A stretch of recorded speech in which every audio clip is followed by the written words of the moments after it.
Richard, this is all being blamed on human error. It certainly is, Aisling, and this is one of the most serious data breaches we have seen anywhere on this island for quite a long time. This all happened when a standard Freedom of Information request was lodged with the PSNI seeking the number of officers and staff at all grades and qualifications across the PSNI. But what was published included the surnames, the locations, the ranks and roles and responsibilities of some 10,000 officers and civilian staff in the PSNI. And given the threat ongoing to officers, particularly in light of the attempted murder of John Caldwell earlier on this year, this is being treated with the utmost seriousness. The PSNI says it is going to look into these matters in detail. We operate in an environment at the moment where there's a severe threat to our colleagues from Northern Ireland related terrorism, and this is the last thing that anybody in the organisation wants to be hearing this evening.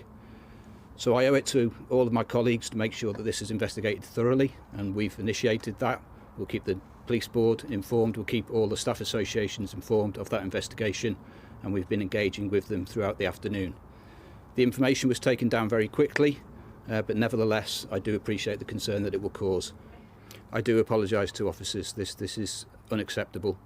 In terms of the security for individuals, there's nothing at the moment to suggest that there's any immediate security concerns, but we have put actions in place to ensure that if anything does arise, we will be aware of that, and then we can mitigate accordingly.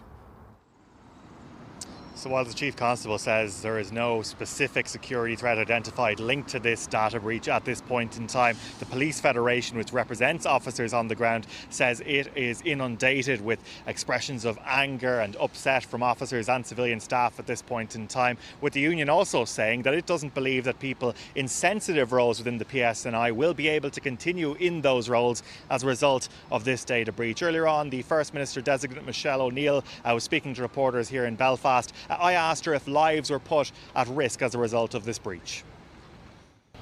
I think that it's very concerning. I think that there will be a lot of officers and staff who will be very concerned. We've heard some stories this morning of families perhaps not even knowing what individuals do. So it's a very difficult situation for all those people. That's why we need to get answers and we need to get to the bottom of this, and there needs to be accountability around it. Well, all this comes as Leo Varadkar, the Taoiseach, visits Belfast today. He'll be speaking with the leaders of all the main parties in an effort to try and kickstart talks once again to restore Stormont. Basically, there has been a feeling amongst nationalist parties in particular that the British government and the DUP have been dragging their feet. So it isn't clear at all whether or not there will be anything achieved by these meetings, but it does signal an attempt by the Irish government to try and get things moving in the right direction. OK, Richard, live in Belfast. Thank you very much for that.